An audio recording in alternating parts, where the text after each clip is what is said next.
Yeah, so we turned off to we are on the Molalla. This is the Molalla River, or Upper Molalla. Yeah, we took a trail and look what we ended up in. It's the most awesome. These trees are 300 or 400 feet high in the air. Let's take a walk down and let you guys look at the water. Kids are on the other side hiking through, but if you just look at this, man.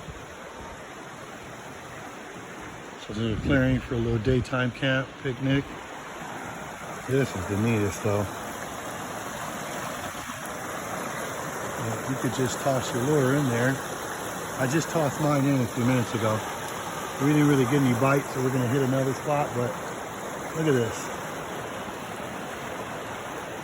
Insanity. Beautiful skies, beautiful weather. Look at this, man.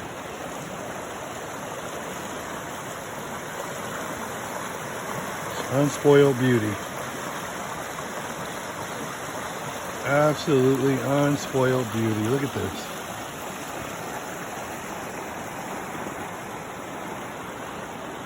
Incredible.